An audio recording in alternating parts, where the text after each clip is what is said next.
people to come and enjoy the space in Barbados, I feel that our next stage is taking those skills, those abilities, and be able to do tourism product development for people around the world and earn millions of dollars in consulting, earn millions of dollars by opening doors. Let me explain how you open the doors, Mr. Chair. First of all, if you send a consultant out to advise someone on setting up a hotel, or setting up recreational activities, or setting up restaurants or attractions and so on, it is only obvious that when you are recommending what types of products or what types of services you want to recommend to them to use in order to make their product work, you're going to use what you know.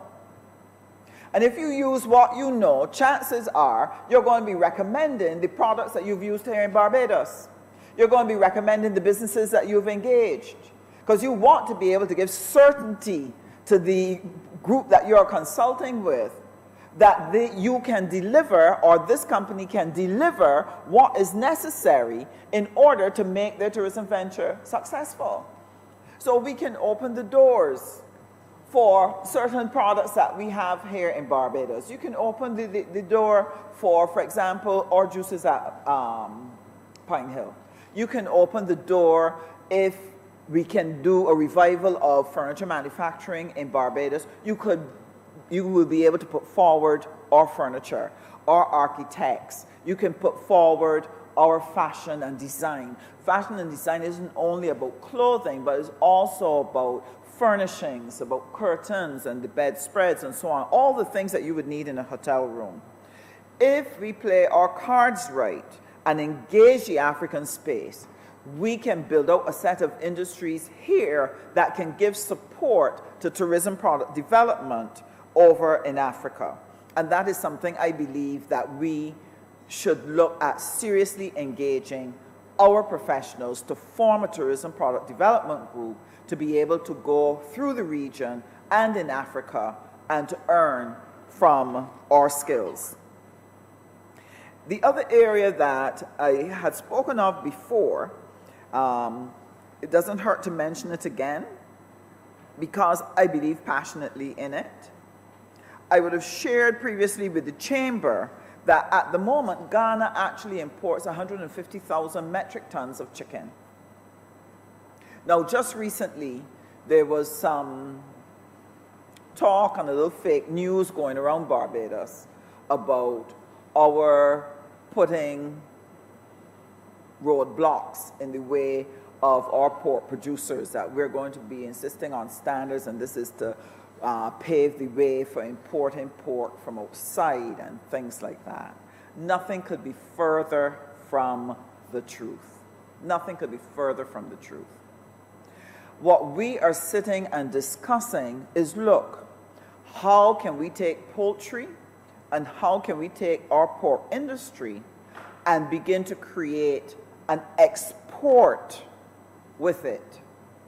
Setting our sights on providing CARICOM, setting our sights on provisioning cruise ships, setting our sights on Africa with a particular emphasis on Ghana.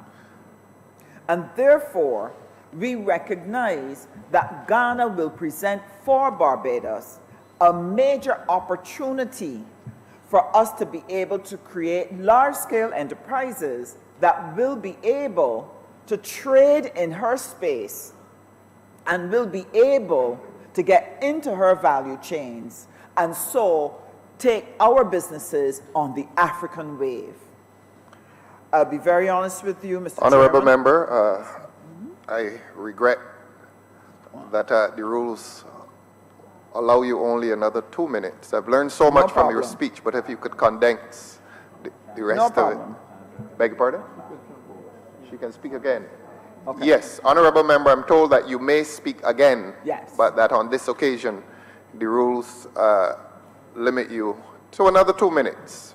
Okay. Thank you very much. So, because we recognize the value of Ghana, because Ghana is the place where the door of no return that brought our early ancestors, close to 14 million people, left there and came here, Ghana represents for us a place of return. We want to return to trade. We want to return to build community. We want to return to be able to create those linkages and bonds that were broken so many years ago. And our Prime Minister has sent a very strong signal to Ghana.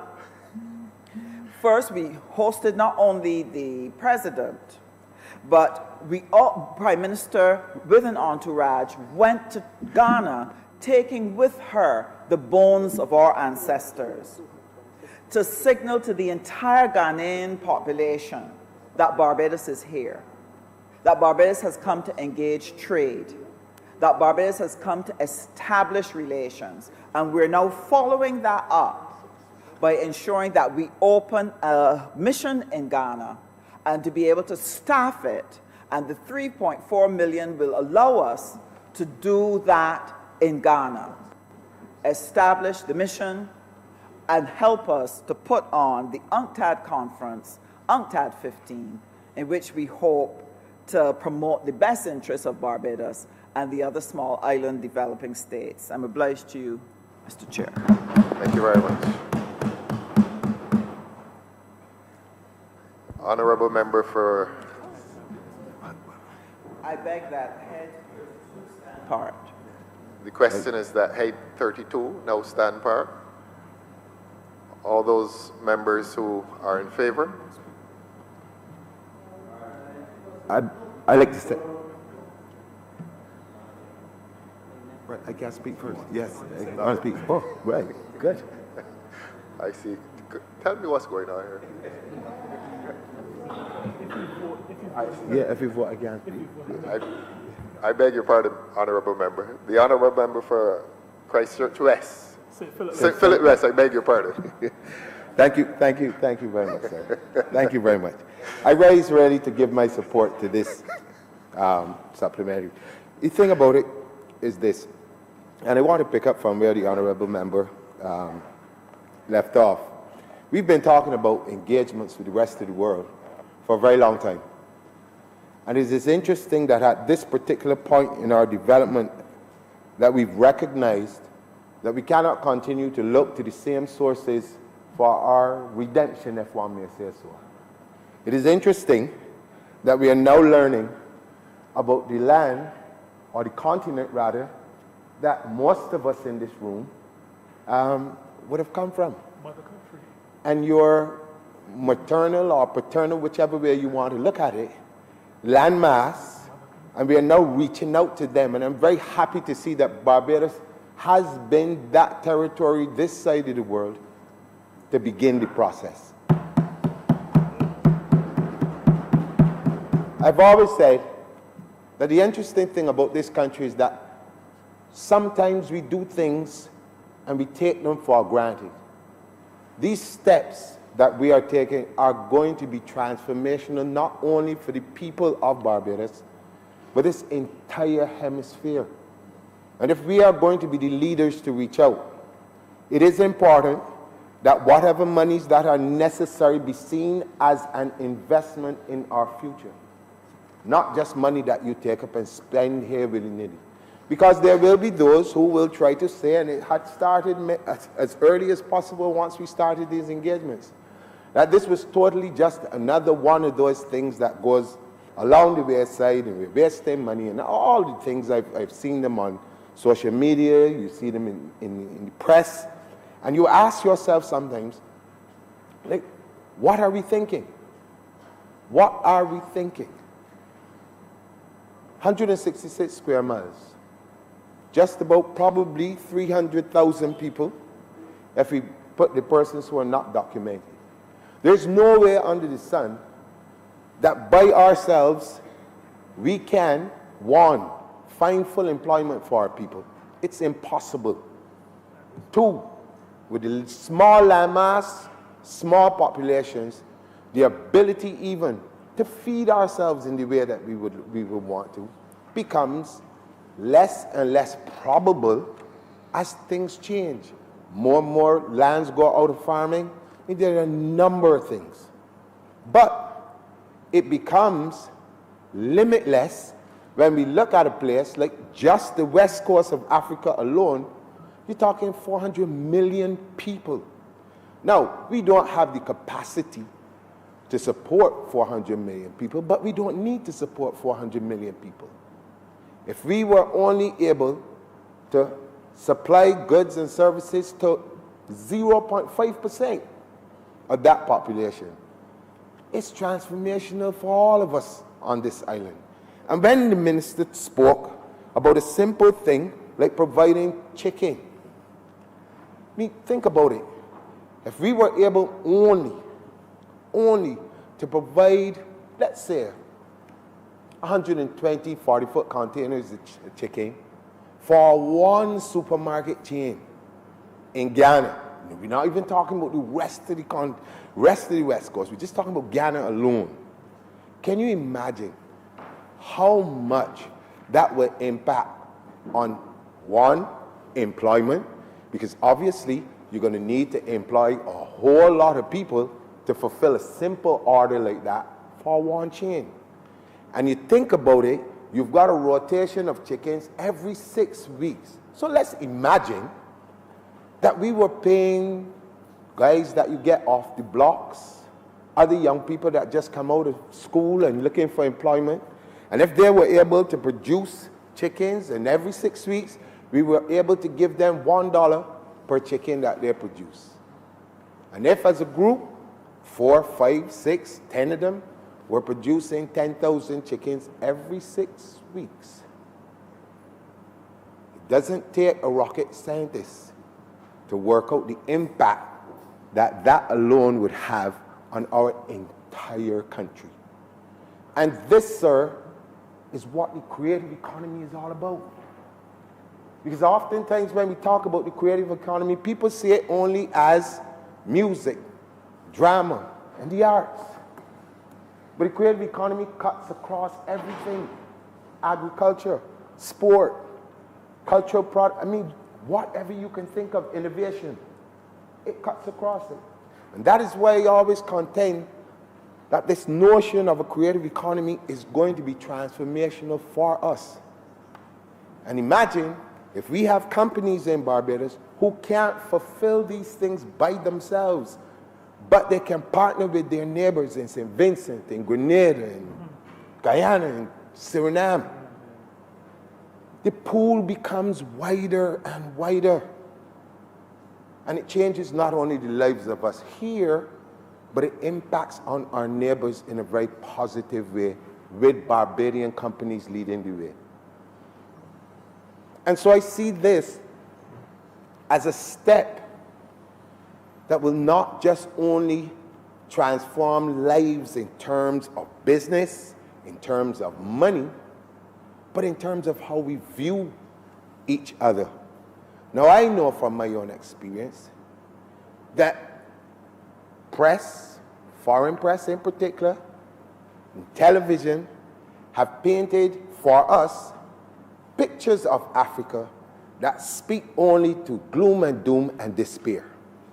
Poverty, war, corruption, I can go on and list it. And there is no person in this world who can tell me that I'm wrong, because we've all seen it. The problem is that oftentimes we are afraid to speak about these things. But this is a picture that has been painted for many, many, many years. And that in itself would have been a barrier towards the engagement. Now that we've broken down those barriers, I believe the time has come where we must view ourselves as global players, and not just players with our former colonial masters. The world is ours to explore, and I may use this word, and to exploit.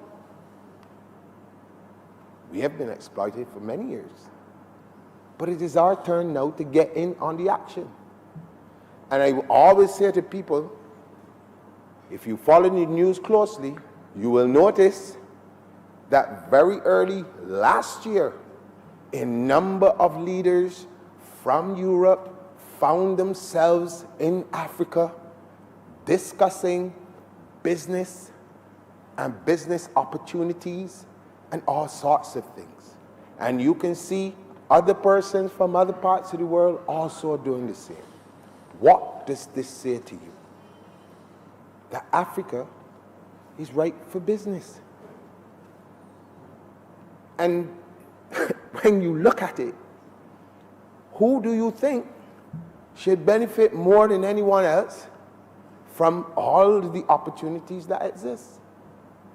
Well, the very people who were taken out of there, not on their own volition, but in the other people's attempt to get their economies going, because the slave trade was about commerce. And so when I hear the conversations that have been going on for many, many years about reparations and all the other things, I often say to people, you know, that's fine, and it's a good conversation, but it's not practical. Not in the form that I hear people talking about. But if you can present opportunities for us to do business, and especially business on the African continent, then, like I said before, it changes the whole dynamic for us. And we are so small. We are so small. We are no threat to the larger countries of the world if we get some of the business. We are no threat to anybody at all. But when you talk about us being able, and I know people say this over and over and over and over and over, to punch above our weight, this presents us with a perfect opportunity to get back to that status of punching above our weight. Services, transfer of knowledge. You spoke about the sugar industry, and I think people need to go back and look at historical documents and understand a little bit more about the role that Barbados played in the development of the sugar industry. We were leaders, small, tiny nation, but per capita producing more sugar than anybody else. You talk about byproducts of this sugar, rum. We produce rum. Little known fact that some people don't pay much attention to either. Simple things like ketchup, developed in Barbados, based on the fact that people had to send things back to England and they were spoiling all the time. Farmers had to come up with an inventive way of getting it there, and if by chance or by design, this thing called ketchup was also developed. So it's not that we have not been in the forefront of a lot of things. We have been. And this is just another one that we're going to add on to a rather impressive resume that this country has. And oftentimes we just go along and we don't look at it. So I fully would throw my weight and my support behind this resolution, because I can look into the future and see where the negotiations, the things that are going to be established, the possibilities are for us as a nation to benefit beyond our wildest dreams in being able to get those things started with the monies that we're asking for to do this. And so I just want to take the opportunity to thank the Minister and the Ministry of Foreign Affairs for bringing this before us this morning. I think it is very, very important that we get this done as quickly as humanly possible. Like I said, the outcomes should be pretty obvious to everyone once you begin to understand the opportunities that are going to be made available for us. And we see this engagement with Ghana and with the west coast of Africa as just being a first step. There's the east, there's the south, there's the north, there's the entire continent, but you have to start somewhere. And what a better place to start than from the end you came out. And for those of us who understand what it means to take what one may consider a bad situation and turn it into something good, this is the beginning of that. And so, once again, I simply want to state my support for this. And with that, I'm obliged to you, sir. Thank you, Honourable Member. The Honourable Member for St. James South. Yes, I want to thank my colleague for sharing, the Honourable Member for St. Philip West, for sharing on the importance of Ghana and the importance of our engagement with the continent of Africa. This is so important.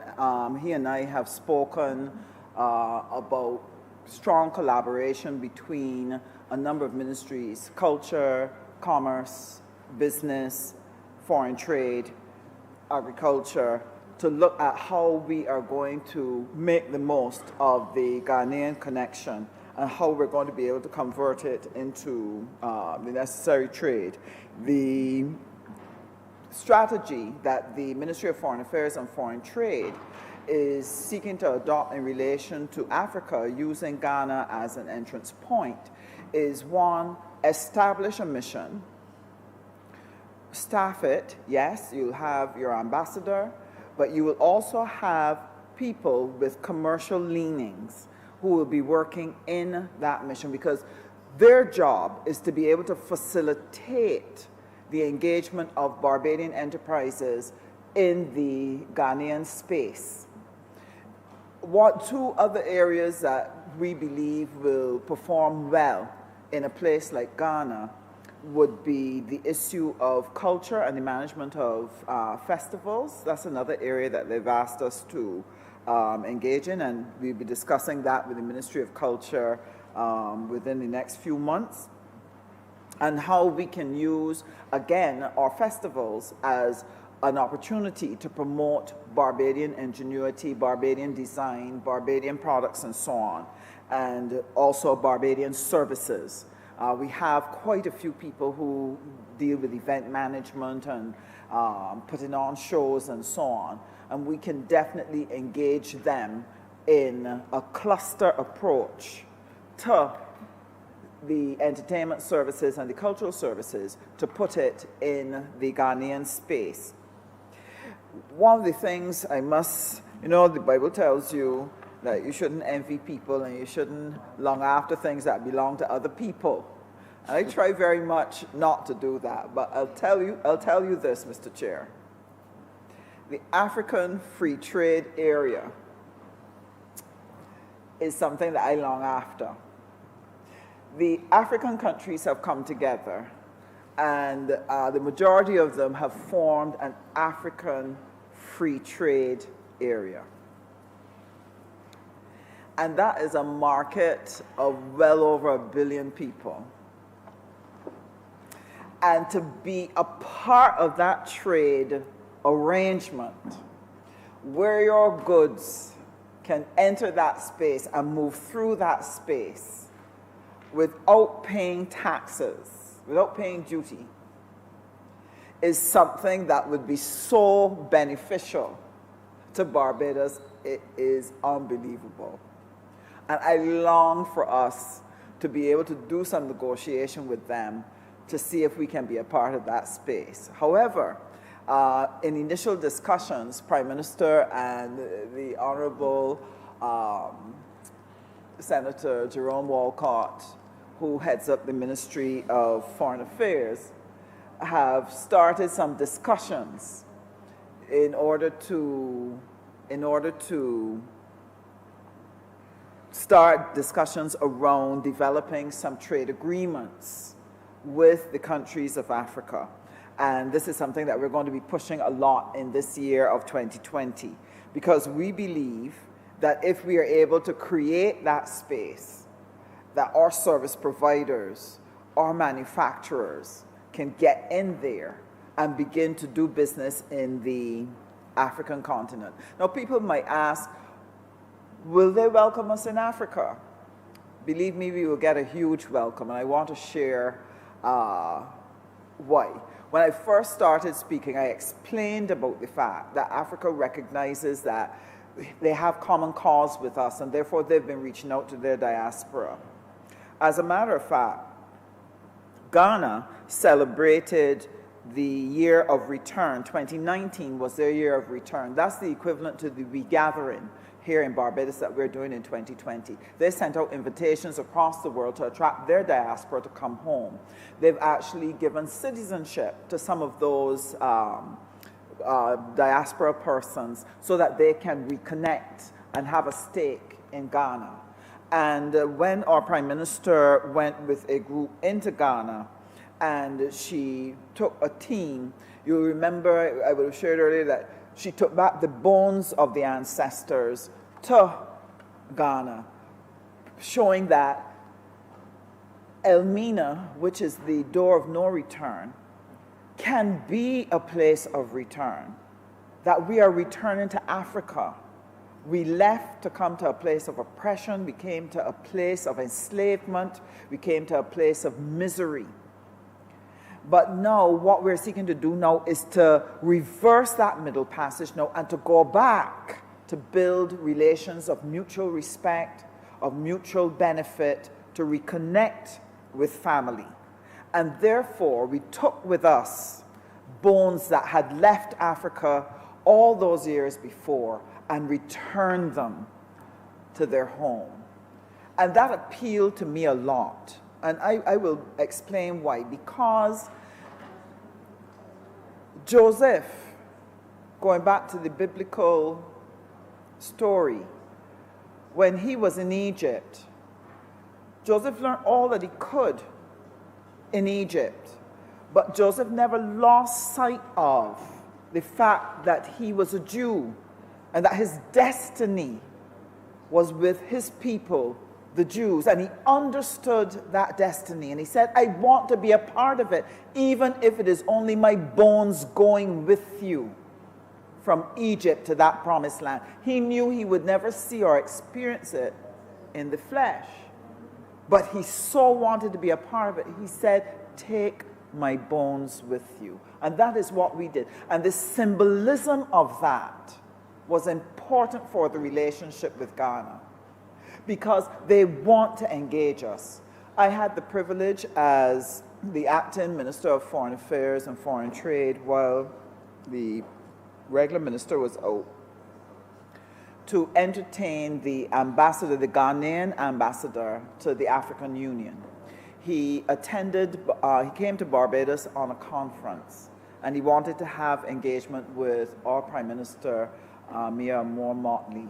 And I accompanied him on his official visit.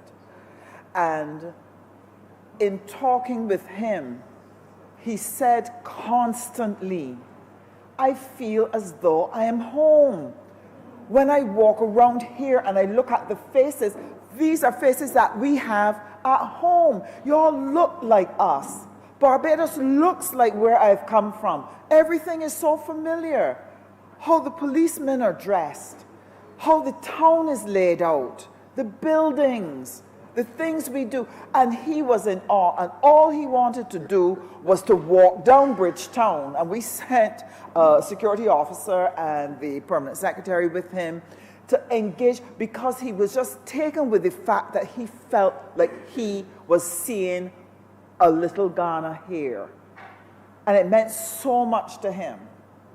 And this was the reaction and the response of the Ghanaians when they came into our space. They said, my goodness, this is a piece of us in another place. And therefore, there is a welcoming spirit, especially for Barbadians, because Barbados was the first port of call on the Middle Passage.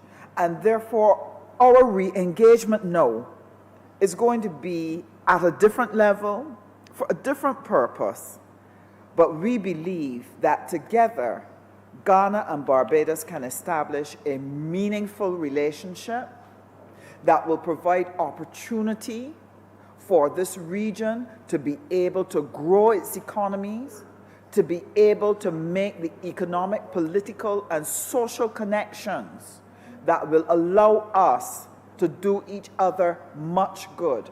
And that is why with this particular engagement with Ghana, it is not only the establishment of the mission, it's not only staffing it with people with skills that can help us to build business. We recognize that the social connections between the citizens of Barbados and the citizens of Ghana must occur if we are going to build demand for the Barbadian goods and products.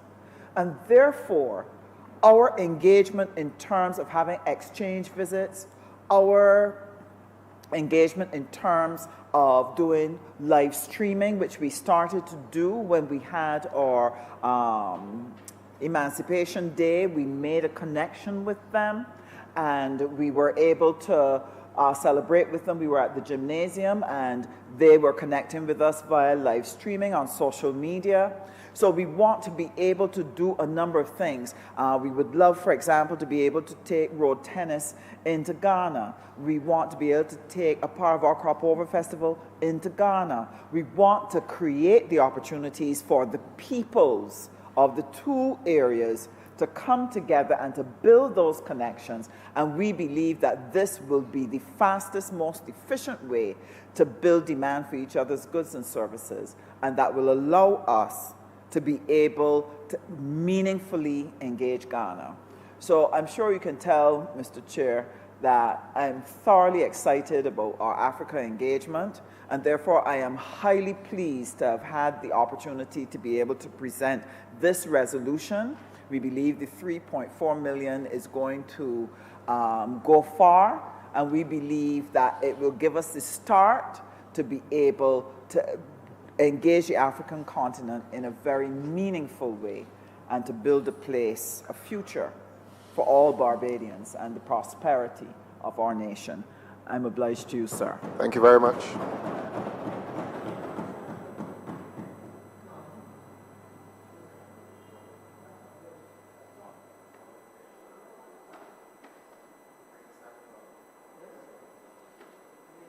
I beg for Head 32 to stand part.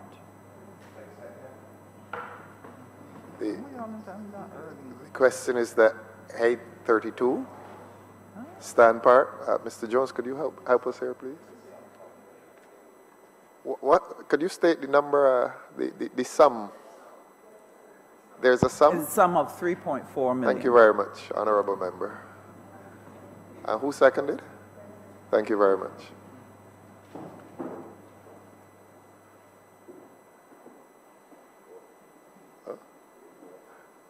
I don't know, he can tell me just now.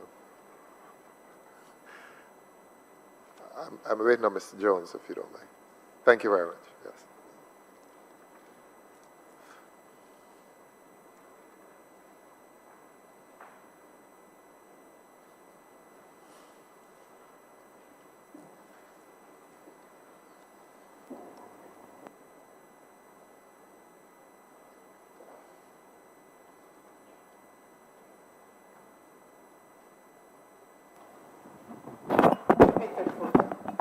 Page 34, Ministry of Finance, Economic Affairs and Investment, in the sum of $12,011,453.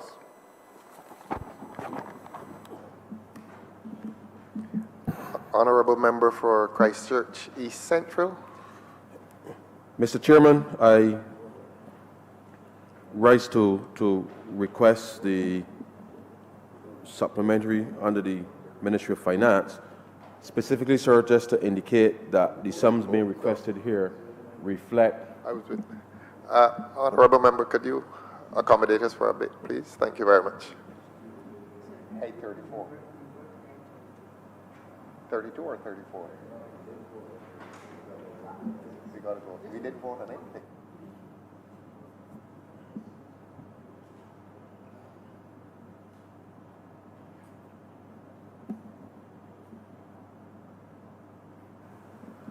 I beg your pardon, Honourable Member.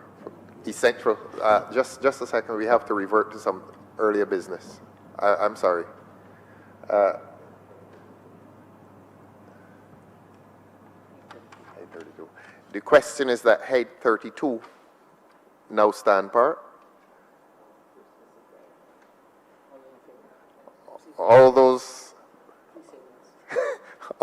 All those persons in favor, please affirm accordingly.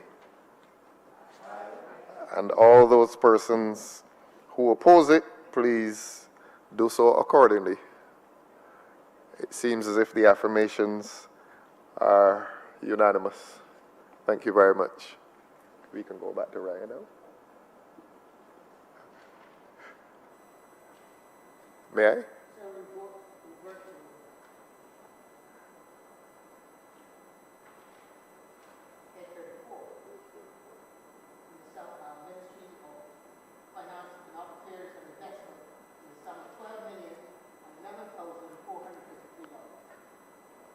Thank you. Thank you, Honourable Member. Mr. Chair, the sums of money being requested under Head 34, as you are aware, sir, Barbados underwent a comprehensive debt restructuring, and part of the sums here, sir, reflect the costs associated with the legal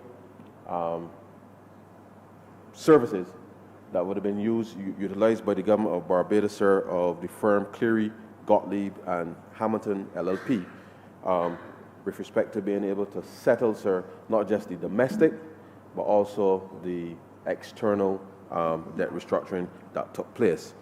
In addition, sir, and I want to indicate that having gone through this exercise, sir, there were questions raised with respect to the length of time that it took with respect to being able to settle it. And I just want to remind, sir, through you, the country that won, we executed, perhaps on the domestic side, sir, in about 4 months, the fastest, perhaps, sovereign debt restructuring in the history of debt restructurings. But for all intents and purposes, sir, the external debt restructuring, which took the better part, sir, of about 15 months, approximately, really, sir, is consistent with respect to how debt restructurings take place. And so therefore the sums of money that is reflected here, sir, in part, and I don't want to say in part, sir, because the professional services vote under the sub-program 7010, about 50% of those monies, sir, represent the fees that we anticipate will be able to pay the legal advisors with respect to being able to see us safely through that period, with respect to being able to settle, sir, not just the debt restructuring, but certainly, sir, allow the government of Barbados and the people of Barbados to manage its repayment schedule with respect to the debt. Now, sir, I want to use this opportunity to say to Barbadians through you, sir, that something, and it's a very good thing, but something extraordinary, sir, has happened since we launched the external debt restructuring. It was completed, sir, in full in December. We issued the new debt. As you are aware, sir, we also received a credit upgrade in December, sir, from the ratings agency, Standard & Poor's, which reflected, sir, some of the hard work that not just the government of Barbados, but certainly the legal advisors as well as the debt advisors, sir, would have put in. But since the new debt instruments have been issued, sir, typically what would happen is when there's a credit event of this nature, the bonds typically tend to trade pretty low upon reissuing. And something quite extraordinary has happened, sir, where last I checked, sir, our bonds were trading at about 98 cents on the dollar. Typically, sir, you would see a significant reduction as new bonds are issued after a credit event, that people start to sell off, and therefore you will see a lower valuation in the trading of the bonds. Now, sir, one can only speculate about these things, but through our engagement, sir, with the creditors, our continued performance, sir, in being able to create an environment where not just that the credit upgrade was issued, but certainly that the government continues, sir, to work hard to meet the targets under the Barbados Economic Recovery and Transformation. The confidence that the creditors would certainly have has been demonstrated in the fact that there has been the trading of those bonds remain relatively high in the context of what normally will take place, sir, when sovereign debt restructurings take place. And it speaks to, in part, sir, that this government has committed itself to engaging in the widest possible way to create an understanding that confidence, sir, is built on trust, and that the government of Barbados, sir, has set about a program of recovery that would allow us to, in a sense, sir, restore the credibility and the good name of the government of Barbados, not just in domestic circles by simply paying people when they supply goods and services to the government, by repaying, sir, those tax refunds that many thousands of Barbadians were not paid over the last 10 years. And we've done that, sir, and we will continue to do that. But, sir, by creating an environment where the management of our public finances now, sir, as we go in, we are now in the second year of the Barbados Economic Recovery and Transformation Program, that we continue, sir, to demonstrate that through the way that we do business, the way that we administer the public finances, will lend confidence, sir, into the market. And the truth is, sir, that it is not easy to be able to hold the confidence of persons, and that can only be done, sir, by your actions. And therefore, we have committed ourselves in the best possible way to ensure that, one, we can conclude these matters as quickly as we can, so that whether you're a foreign investor, a domestic investor, a local business person, an individual, ordinary Barbadian, sir, who are just people that just want to come and live in Barbados, that we create in the shortest possible time, sir, the focus that good order, sir, and good management of the public finances will obtain, such that people can plan their affairs. And we believe, sir, fundamentally that this exercise of the debt restructuring, sir, would indicate to persons that the public policy being implemented by certainly this government and any future government, sir, must be consistent, sir, with what we, previous Barbados Labour Party governments have been associated with.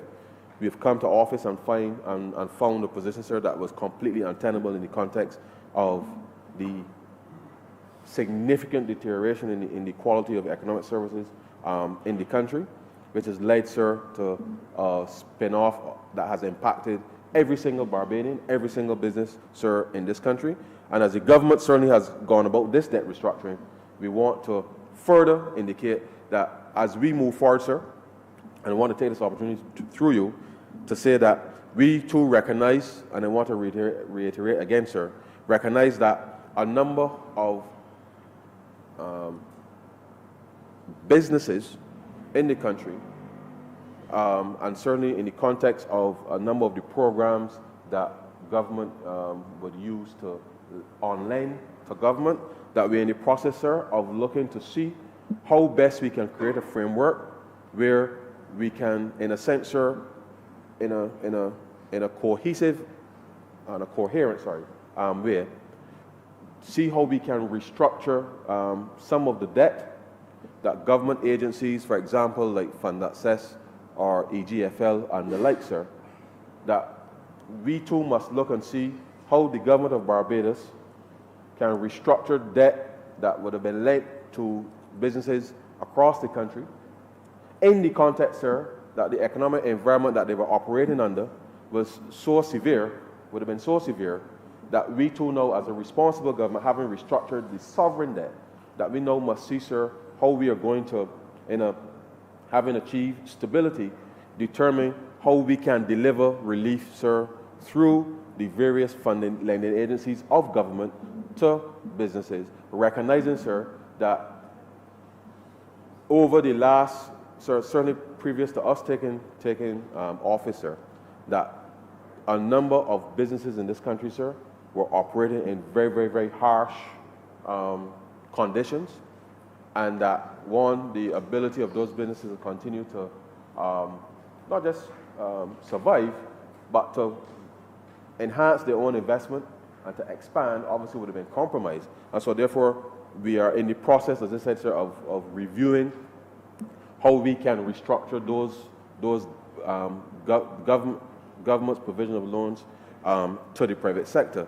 But we can only do so, sir, in an environment where there is stability, which we have achieved, and therefore over the course of the next few weeks, you will likely hear more details on that. But the reality is, sir, that as the government of Barbados has restructured its debt, we too now must ensure that there's in a sense, sir, a purposeful restructuring of government's loans to the private sector, such that we can now create space, sir, for businesses as well as individuals who may be impacted to be able now to bring new investment and to expand opportunities in that space, such that we can get an acceleration of business activity taking place in the economy. And we will be in a position, sir, to bring further information to the Chamber on the specifics of how that program will be rolled out, because we understand very clearly, sir, that in order for there to be new investment domestically, then it means then that we must create the space in order to be able to do that. So I just wanted to indicate, sir, that this is how the government of Barbados intends to provide a further impetus with respect to being able to boost confidence, because as we have been able to settle, in a sense, sir, a framework with respect to how government will pay its debt, then we too want to ensure that, one, individuals or businesses operating in Barbados, sir, that we create an environment for them too, for those persons who are impacted, to be able to repay debt to government in a sustained way, in much the same way as the government of Barbados has said to all of the persons holding government paper, that this is what we will do for you. And therefore, we see that as an important next step, and there will be further details with respect to that, sir, coming to this chamber as the final policy is articulated. But rest assured, sir, and as we have done over the last 19 months, sir, we've come to this chamber, we've articulated, sir, with respect to what is the plan with respect to moving and creating an ethos or an environment, sir, of stability. The public, they have seen, sir, the results of what we have done, and therefore this is now to create a space where at the micro level now, sir, the small business who may have borrowed a few $1,000s from, whether it's Fund Access or Enterprise Growth Fund or any of the other lending agencies, sir, we're going to look at in a very comprehensive way to see what is the level of relief that we can deliver to those businesses on the debt side, cognizant of the fact, sir, that the environment that they were operating in under the last administration was quite a hostile one. As we have also structured, sir, the repayments of goods and services to businesses who supplied and weren't paid under the last administration, that we recognize, sir, that the financial strength of a number of our businesses simply isn't as it should have been. And therefore, this will be one mechanism that we will use, sir, to help give some space where individuals and businesses who would have borrowed monies from government, that we will see where relief can be given in that perspective. And so, sir, this supplementary today, as I said, is, and in part, the bulk of it really relates to settling the sums of money with respect to the payment for the legal work done on the debt restructuring. But substantively, sir, we are in a position now to move forward with greater certainty, and therefore I want to give the Chamber and the country through you, sir, the assurance that the government will continue, sir, to monitor how we can create more opportunities for business people to get the local economy, sir, in a sense, further jump-started, because the critical path is to ensure that, one, the cash flow, sir, of individuals and businesses, that, sir, can be eased up, so that the environment that we've created with respect to our ability to settle our arrears, but to allow for a lot more businesses now, sir, to become much more compliant with respect to their statutory obligations, because the circumstances that they were operating under in the past, sir, were quite hostile. And so we are confident that with that approach, that domestic business confidence will be enhanced, and therefore we will see over the course of the next few months and certainly the next couple of years an improvement not just in business confidence, but also as well as consumer confidence as a result.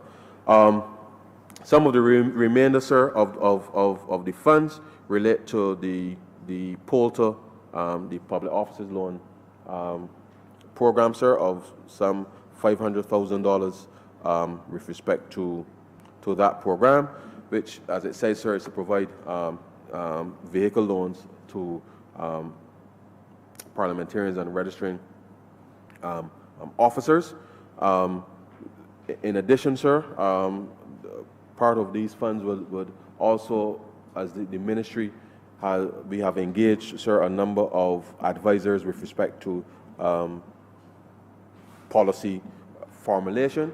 Some of this supplementary, sir, will cover the expenditure for the remainder of the fiscal year.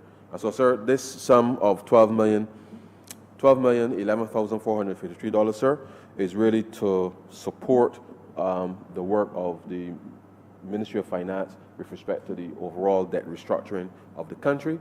And we are now in a position, sir, to be able then to, as I indicated earlier, be able then to articulate and to implement the next phase, which will, it is anticipated, will bring some relief with respect from a debt perspective of government to members of the private sector. And with that, sir, I beg to move that Head 34 stand part.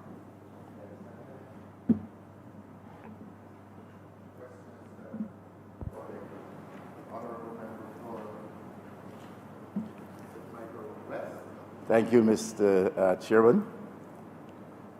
Perhaps I could just start by saying to you and through you to yours and to all my members of the Chamber, my best wishes for a fulfilling 2020, especially with respect to the duties and the service of the country. Now, the Honourable Member for Christchurch East Central did what he is obliged to do and identified what he sees as the successes of the government's performance in the last 18 months or so. Made a reference to ratings upgrade, confidence returning to the investment community with reference to Barbados, stability being achieved, debt restructuring achieved in good time, in some instances in record time. All these things he must do. And I am not on my feet to suggest that any of that claim is unjustified. And perhaps just to take a minute at a time to make this particular comment.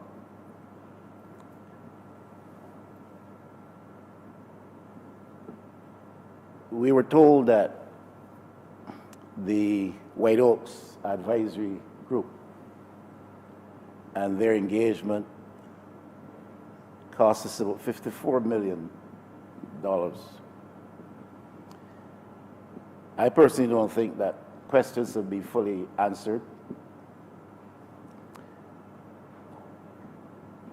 to a good level of satisfaction with reference to that particular arrangement. Certainly, I don't think we've even heard clearly why White Oaks in the first place and the process under which they were selected. But that's not my point today. The fact is that cost us over $54 million. Today we're told that we have to settle a legal liability associated with the debt restructuring of $12 million. So that was $66 million. And I simply stand on my feet to ask if we can anticipate any further liability on the part of the Barbados government with respect to the whole process of debt restructuring to be brought to this honorable chamber.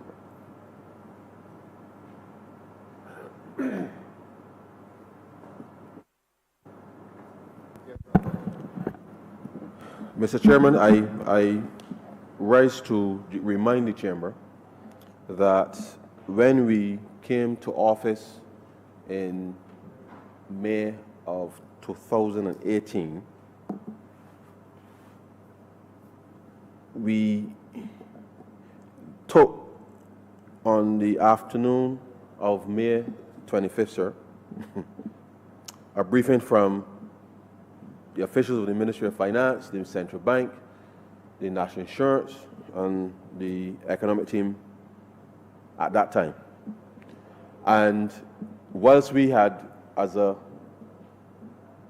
party in opposition, been monitoring the circumstances of Barbados, when we took the briefing, sir, and we got the numbers with respect to the true state of the economy, because up until then, what the information that we had was, whilst our estimates were pretty much on par, we got the true state on that afternoon, the day after, on May 25th. And therefore, the execution of the, or let me say execution, the announcement, sir, with respect to the fact that we needed to restructure our debt, that briefing confirmed without a shadow of a doubt, sir, that we had to restructure our debt. At that time, the only consideration, sir, that we had was whether or not to include the external when we took the, I recall very clearly, sir, the Prime Minister asking everyone in the room whether what was their view with respect to whether we should only do domestic versus external. And therefore, the question, and I'm answering the member for St. Philip's West question in this way so that people understand the context. Sorry, St. Michael West, sorry. St. Michael West. My apologies. In this way so that the context is clearly understood. On May 25th, we took the economic briefing. We met with the social partnership on the Monday, sir. But the reality is, the situation at the time, sir, and much of the discussion was centered around whether to include the external side. Because at that time, sir, I want to remind the chamber and the member for St. Michael West as well, that the government of Barbados, as we took office, the foreign reserves at that particular point in time, sir, stood at $400 million. And had we paid the Credit Suisse loan, which was due in June to be paid, sir, under the previous terms and conditions, in June and then in December again, sir, without changing the structure of government, sir, would have created a situation where the government of Barbados and through the central bank would have been pretty difficult to maintain the integrity of the peg. And so therefore, in less than a week, let me put it that, because it was, as I said, it was May 25th that we took the economic briefing, sir. We met with the social partnership, and the Prime Minister made the announcement at Sherburne, sir, that we were going to restructure the entire debt of Barbados. So the context around which any notion of why White Oak, in the context of the fact that it was urgent, sir, with respect to being able to respond in terms of being able to acquire the services that are required at that time, sir, to be able to execute. And so therefore, the financial rules, sir, allows the government of Barbados, in a situation where it is urgent, to be able, sir, to go and procure the services that would be required to be able to execute the particular policy that one wants to execute. And therefore, the context, sir, in the very first week of taking office, when you look at the financial situation of Barbados, and then let me remind the chamber, sir, that at that time, the government was pretty much as well within the first 2 months of that fiscal year, was almost exhausted, sir, the ways and means at the central bank, which is essentially the government's overdraft facility.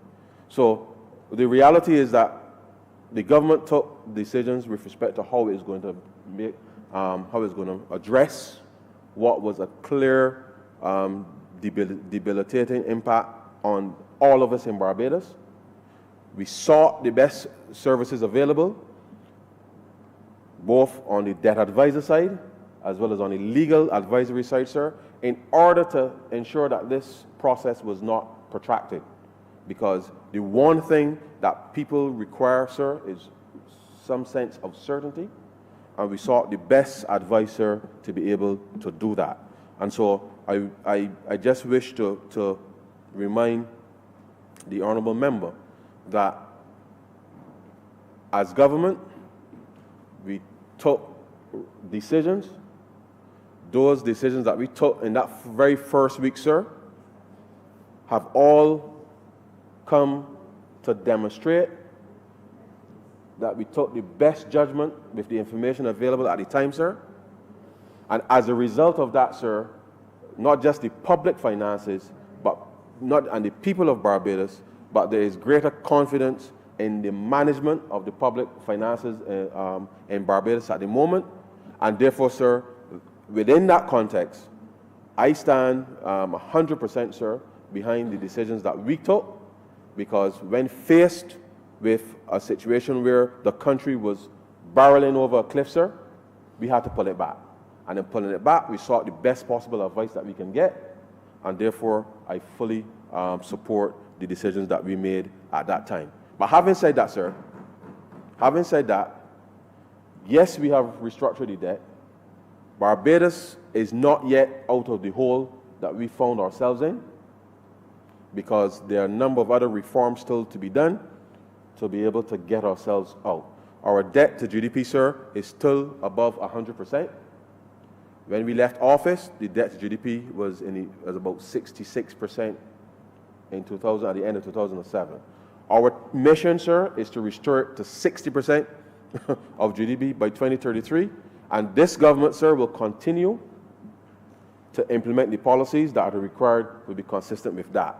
And we know, sir, that once the government maintains a disciplined posture, it creates the confidence for individuals and businesses, sir, to go about their affairs, which will create and open up opportunities for not just Barbadians to participate in, but those who want to come to Barbados, whether from CARICOM or any other part, sir, to come and work, live in Barbados or to vacation in Barbados, sir, that we know that the policies that we have implemented, one of which, sir, was to restructure the debt, was a critical component of delivering that confidence. And so we are in no way, sir, defensive or anything about the decisions that we took, because we know we had to do something about what was clearly, sir, the elephant in Barbados, not in the room. The elephant in Barbados was our debt, the way that the previous government, sir, failed to pay people for goods and services rendered to government. They failed, sir, to pay the national insurance contributions for public servants for the last 3 years of their administration, sir. And they were printing money from the central bank, sir, which put the peg in peril. And therefore, sir, in that context, we took a decision to restructure our debt. We took a decision to engage White Oak because of the urgency of the situation that had to be addressed. And therefore, we sought the best legal advice to support that of the debt advisors, and we were able to bring what clearly, sir, has been perhaps the most sordid management of this country's public finances to closure by the previous administration. And we've settled it, and therefore, going forward, we anticipate, sir, that having settled that,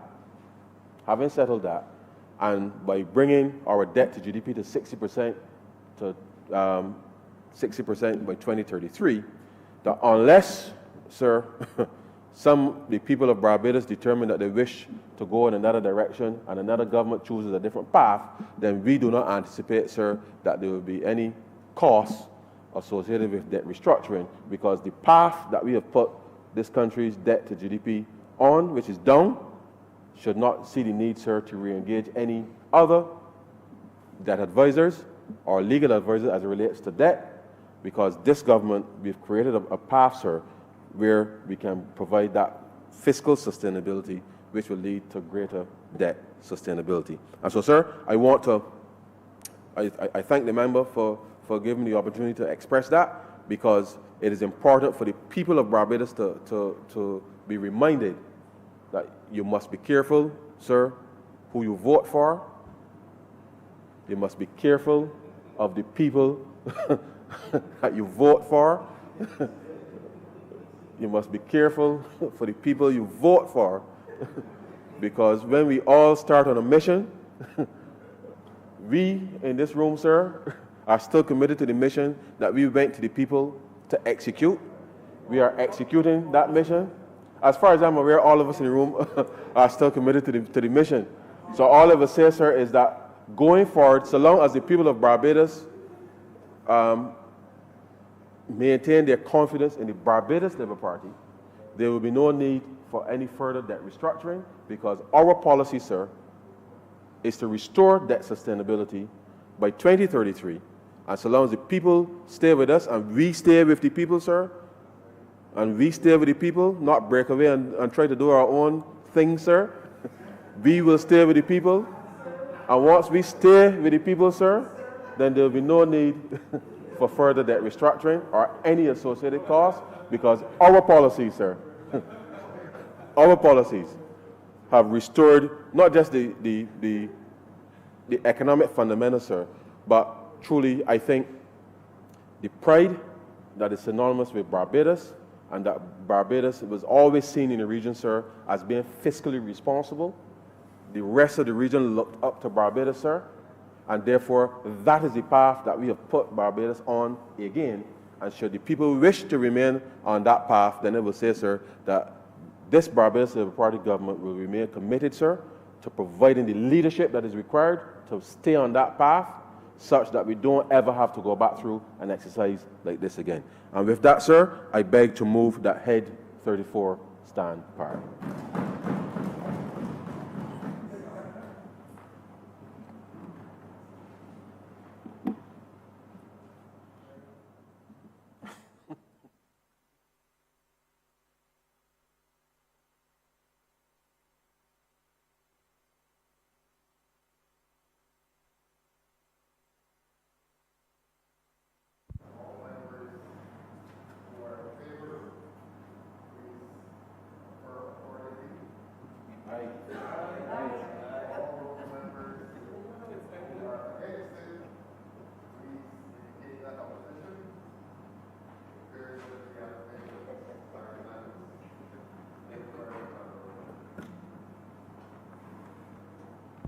Mr. Chairman, I beg to move that you do not report to His Honor the Speaker the passing of one money resolution in Standing Finance Committee.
Okay.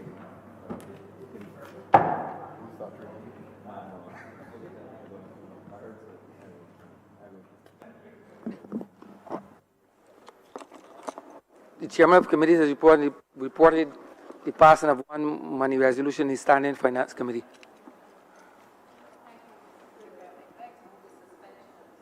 Till 10 minutes to 2 p.m. today. 1:50 p.m. For the avoidance of doubt.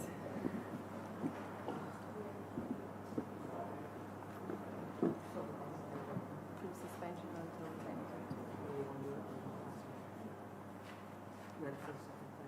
Yeah, something's up.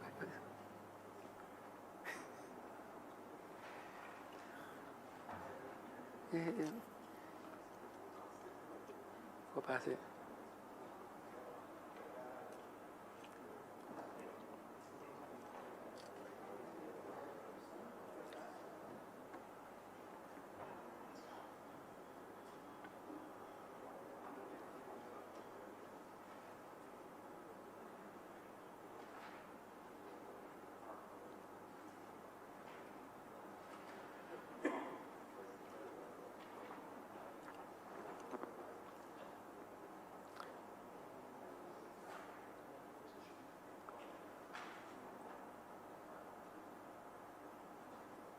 Honourable member, believe the resolution has to be passed.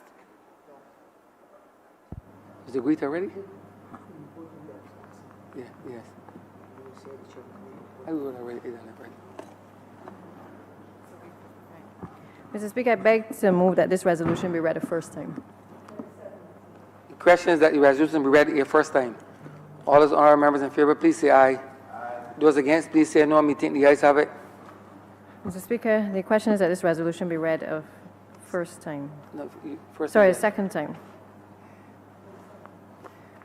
The question is that the resolution be read a second time. All those honourable members in favour, please say aye. Those against, please say no. Me think the ayes have it. Mr. Speaker, I beg to move that this resolution be now agreed to. The question is that the aforementioned resolution be agreed to. All those honourable members in favour, please say aye. Those against, please say no. We think the ayes have it. This resolution stands passed.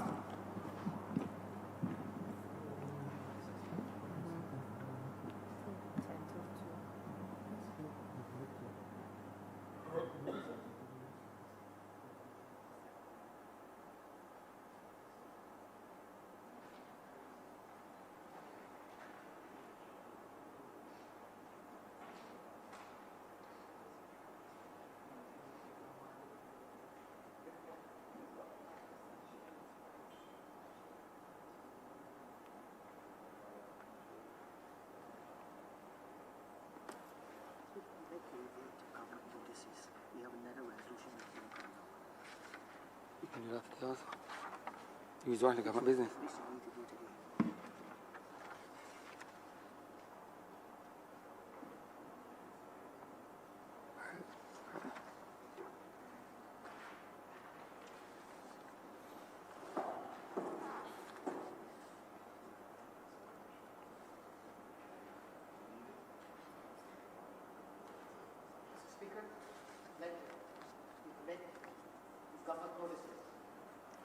Honourable Leader of Government Business. I beg to give notice of a resolution to grant the sum of $14,414,834 from the Consolidated Fund and to place it at the disposal of the government to supplement the estimates 2019-2020 as shown in the supplementary estimates number It's 15 million, honourable member. 15? Or you said 14? Pardon, sir? 15,414,000? $15,414,834. Correct. Yeah. You said 14. Okay.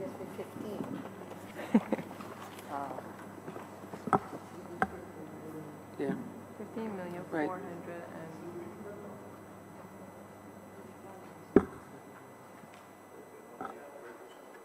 Right, but this is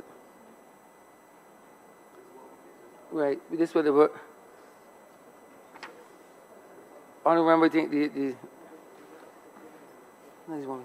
I don't remember the resolution that I've been given notice of. It speaks to $544,000. The resolution will be 15 million. I believe that is the resolution that was just passed. I remember. That is not what was before me.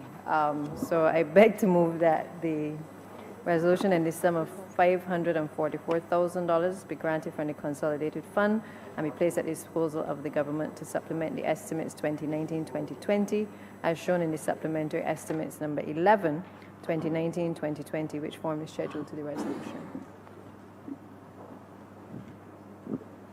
Correct.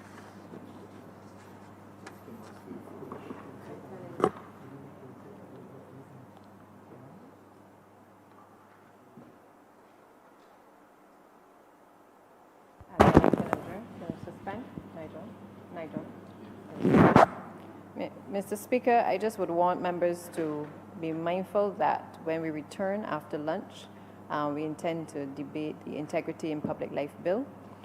We will also be addressing the resolution which has just been given notice of as well. I beg to move that the House be suspended until 2 p.m. The question is that the aforementioned, that the House be suspended until 2 p.m. in the afternoon. All those honorable members in favor, please say aye. Those against, please say no. We think the ayes have it. This honorable chamber stands suspended until 2 p.m.